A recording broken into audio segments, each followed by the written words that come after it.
સુરત શહેરના ડુંભાલ વિસ્તારમાં આવેલી પ્રાથમિક શાળા ક્રમાંક 229, 230, 169 અને 269 માં છેલ્લા કેટલાક વર્ષોથી વિદ્યાર્થીઓ શૈક્ષણિક તકલીફોનો સામનો કરી રહ્યા છે. અંદાજિત સન 1985 થી શરૂ થયેલી શાળાઓમાં આજે અંદાજે 3000 થી વધુ વિદ્યાર્થીઓ ભણતા થયા છે.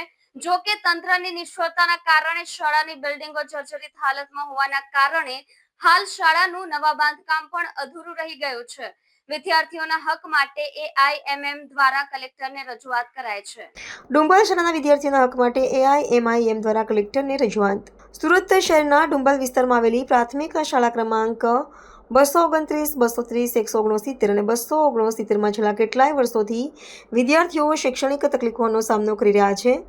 અંદાજિત સન 1985થી શરૂ થયેલી આ શાળાઓમાં આજે અંદાજે 3000થી વધુ વિદ્યાર્થીઓ ભણતા થયા છે. જો કે તંત્રની નિષ્ફળતાના કારણે શાળાની બિલ્ડિંગો જર્જરિત હાલતમાં હોવાને કારણે હાલ શાળાનું નવા બાંધકામનું પણ અધૂરું રહી ગયું છે. વિદ્યાર્થીઓના હક માટે એઆઈએમઆઈએમ દ્વારા કલેક્ટરને રજૂઆત કરાઈ છે. વર્ષ 2020-21 દરમિયાન શાળા ક્રમાંક 169 અને 269ની બિલ્ડિંગ તંત્ર દ્વારા તોડી પાડવાને કારણે વિદ્યાર્થીઓને શાળા ક્રમાંક 229 અને 230માં સંકુચિત જગ્યાએ ભણવું જવા પડે છે. એક વર્ગખંડમાં 60 થી 70 વિદ્યાર્થીઓ બેસી ભણતા હોવાનો આક્ષેપ સ્થાનિક લોકો અને વાલીઓ દ્વારા એઆઈએમઆઈએમ પક્ષ સમક્ષ રજૂ કરવામાં આવ્યો હતો.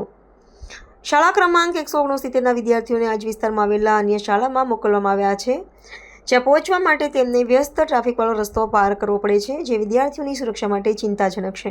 હાલમાં શાળા ક્રમાંક 169-269નું નવું બાંધકામ શરૂ થયું હતું, પરંતુ છેલ્લા 20 થી 22 દિવસથી તેનું કામ અચાનક અટકી પડ્યું છે. સ્થાનિકો અને વાલીઓના જણાવ્યા મુજબ જ્યાં સુધી બિલ્ડિંગનું કામ ચાલુ હતું ત્યાં હવે વાતો ચાલી રહી છે કે શાળાની મેદાન સમાન જગ્યા લગભગ 2000 ચોરસ મીટર વિસ્તારની જગ્યાને સીઓપી તરીકે ડિક્લેર કરીને કોઈ બિલ્ડરને વેચવાની તૈયારી ચાલી રહી હોવાની ચર્ચાઓ થઈ રહી છે. શાળાની આજુબાજુમાં 15 માળની ન્યૂ ડુંભાલ ટેનામેન્ટ એસએમસી દ્વારા બનાવવામાં આવી છે અને બીજી બાજુ કોઈ બિલ્ડર દ્વારા 5 માળનું ઇન્ડસ્ટ્રીયલ પાર્ક ઊભું કરવામાં આવી રહ્યું છે. સ્થાનિક લોકોના જણાવ્યા પ્રમાણે જો આવનારા સમયમાં ઇન્ડસ્ટ્રીયલ પાર્કમાં કેમિકલ પ્લાન્ટ શરૂ થાય તો બાળકોના આરોગ્ય પર ગંભીર અસર પડી શકે છે. વિદ્યાર્થીઓના હક માટે એઆઈએમઆઈએમ દ્વારા આજે જિલ્લા કલેક્ટરને રજૂઆત કરી સમગ્ર ઘટનાથી વાકેફ કર્યા હતા. કેમેરામેન હકીમ શેખ સાથે વસીમ હાસમીનો રિपोर्ट आज़ाद न्यूज़ सूरत। जी, मेरा नाम इकरार शाह है। इकरार पे क्या समस्या लेके आए हैं? जी, हम हमारे बच्चों के स्कूल के एजुकेशन के मसले से यहाँ पर आए हुए। अभी कुछ दिनों पहले मैं मेरी बच्ची को स्कूल छोड़ने के लिए गया था, तो स्कूल के गेट पर सर काफ़ी ज़्यादा गाड़ी खड़ी हुई थी और कचरे की गाड़ी भी आ नहीं पा रही थी, और बच्चों के लिए जो खाना आता है स्कूल में वो गाड़ी भी अंदर एंट्री नहीं कर पा रही थी।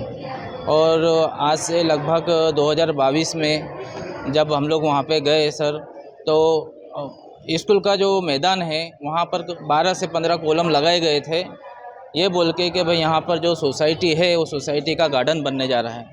तो मैं ये कहना चाहता हूँ सर आपके चैनल के माध्यम से कि अगर सोसाइटी वालों को वहाँ पे गार्डन या मैदान या पार्किंग बना के दी जाती है तो हमारे बच्चों की फ्यूचर और एजुकेशन का क्या।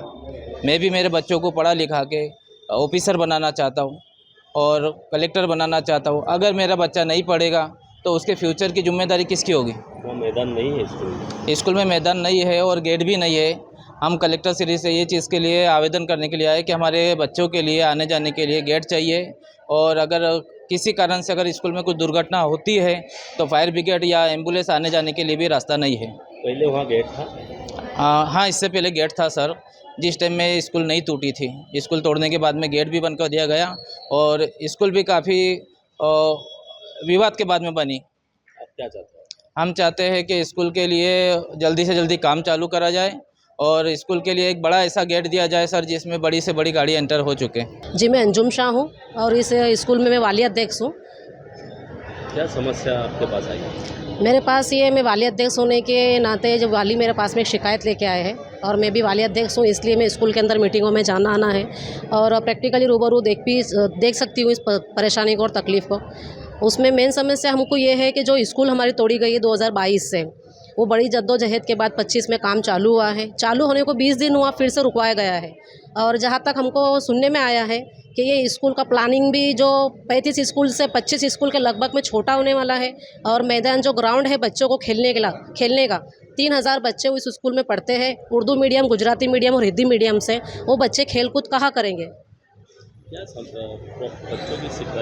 को प्रॉब्लम क्या है? बच्चों को प्रॉब्लम तो ये है, मैं बोलूँगी जहाँ सरकार हफ्ते में एक दिन के लिए स्कूल लेस डे कर रही है, जहाँ पे हफ्ते में एक दिन बच्चे स्कूल के अंदर बिना बैग के आए और खेल कूद करें, और वहाँ पे अगर उनसे मैदान का हक, खेल कूद का हक छीना जाएगा तो बच्चे के साथ में ये न्याय नहीं हो रहा है, ये अन्याय है। જી, મારું નામ અબ્દુલ બશીર શેખ છે। અબ્દુલભાઈ, શું રજૂઆત લઈને આવ્યા છો? આજે અમે કલેક્ટર સાહેબશ્રીને મળવા માટે આવેલા હતા। સુરત ડુંબાલ શાળા ક્રમાંક 229, 230, 169 ને 269નું જે બાંધકામ છે એ 20 દિવસથી રોકવામાં આવ્યું છે અને સ્થાનિક લોકો વાલીઓ અમારા પાસે આવેલા હતા અને વાલીઓ અમે કીધું કે આ જે સ્કૂલનું જે મેદાન છે એ COP અને કોમન પ્લોટમાં તબદીલ કરીને બિલ્ડરોને વેચવામાં આવી રહ્યું છે, એવો કોઈ ષડયંત્ર મતલબમાં ત્યાં સ્કૂલની જગ્યા પર ચાલી રહ્યું છે। તો અમે કલેક્ટરશ્રીને રૂબરૂ મળીને એમને એક આવેદન આપીને કીધું કે તમે આવીને ત્યાં જોજો કે આમાં કંઈ આવું કંઈ ષડયંત્ર થતું હોય તો સ્કૂલમાં જે ભણનારા છોકરાઓ છે 3000થી પણ વધારે છે, એમનું ભવિષ્યનો સવાલ છે। 2000 મીટરથી પણ વધારેની જગ્યા એ લોકો કંઈ આપી રહ્યા છે અને હાલ સ્કૂલનું બાંધકામ ત્યાં બંધ થયું છે। તો અમે સાહેબશ્રીથી કીધું કે તમે આવીને ત્યાં તપાસો અને સ્કૂલનું બાંધકામ તાત્કાલિક ધોરણે ચાલુ કરો। કેટલા વિદ્યાર્થીઓ ભણે છે? ત્યાં 3000થી પણ વધારે વિદ્યાર્થી ભણે છે અને 2020 અને 2021માં શાળા ક્રમાંક 169 અને 269નું ડેમોલેશન થયું હતું। 5 વર્ષના લાંબા ગાળા પછી 2025માં ત્યાંનું કામ રીકન્સ્ટ્રક્શનનું ચાલુ થયું। 20 દિવસથી કામ ત્યાં બંધ થયું છે અને કંઈ ના કંઈ તો ત્યાં રંધાઈ રહ્યું છે એવું અમને પણ લાગ્યું અને અમે કલેક્ટર સાહેબથી મળવા માટે આવ્યા। મુખ્ય કારણ શું છે? મુખ્ય કારણ એ છે કે ત્યાં એક બિલ્ડર લોબીનું મતલબમાં ત્યાં પ્લાન ચાલે છે, ત્યાં એ લોકો ગાળા ટાઈપ ઇન્ડસ્ટ્રીયલ પ્લાન ઊભો કરી નાખ્યું છે અને ત્યાં ઇન્ડસ્ટ્રીયલની અંદર કદાચ કોઈ કેમિકલનું પ્લાન્ટ આવતું હોય તો ત્યાં બચ્ચાના જેટલા પણ શાળામાં ભણનારા વિદ્યાર્થીઓનું ભવિષ્યનો સવાલ છે। કદાચ કોઈ બીમારી ફાટશે તો એની જિમ્મેદારી લેશે કોણ? શું લાગે છે આ બધું બિલ્ડર માફિયા, જમીન માફિયાવાળું જ કામ અમને એમાં પણ લાગી રહ્યો છે, કેમ કે સ્કૂલમાં હાલમાં ચાલતા ધોરણે પણ ચાલવા માટે કે આવવા માટે કોઈ સારું વ્યવસ્થિત ગેટ નથી, રસ્તો નથી। બહુ તકલીફોનો સામનો કરીને સ્કૂલના 3000થી પણ વધારે બચ્ચાઓ સ્કૂલમાં પ્રવેશ કરી રહ્યા છે। હું તમને આ ચેનલની માધ્યમથી કહેવા માંગીશ કે તમે પોતે આવી રીતે સર્વે કરીને જોઈ શકો છો કે હાલમાં જો ગેટ છે એ ગેટ એવી હાલતમાં છે કે કંઈ તેમાં આગ ચાપી કે કંઈ ભગદડ મસ્તું હોય સ્કૂલની અંદર તો કોઈ ફાયર બ્રિગેડ કે અથવા કોઈ એમ્બ્યુલન્સ આવવા માટે પણ કોઈ સરખું રસ્તો નથી અને જે રસ્તો છે એ બિલ્ડર દ્વારા બંધ કરવામાં આવ્યું છે। અમે સાહેબશ્રીથી કીધું કે એ રસ્તો પણ અમને ચાલુ કરીને વ્યવસ્થિત અને મોટું ગેટ સ્કૂલને બનાવી આપશો। આવું કોઈ બનાવ બને તો એનું જિમ્મેદાર કોણ રહેશે? એનું જિમ્મેદાર ત્યાંના બિલ્ડરો અને ત્યાં જે પ્લાન કરેલું છે એ લોકો જ રહેશે અને હું તો એમને પણ કહેવા માંગીશ કે તમે કુદરત અને ઈશ્વરથી ડરો, અલ્લાહથી ડરો, કેમ કે ત્યાં ભણનારા નાના છોકરાઓ છે એ 3000થી પણ વધારે છે, એમને કંઈ નુકસાન પહોંચતું હોય તો એની જવાબદારી આપ લોકોની જ રહેશે। કેવી રીતે તકલીફ પડી રહી છે? આ લગભગ 4 વર્ષથી તો ત્યાં બાંધકામનું રોકાયેલું હતું। 2025 મતલબમાં હાલનું ચાલુ વર્ષે કામ ચાલુ થયું। 20 દિવસમાં કામ કેમ બંધ થયું છે એ ઉપર બધો મોટો સવાલ છે।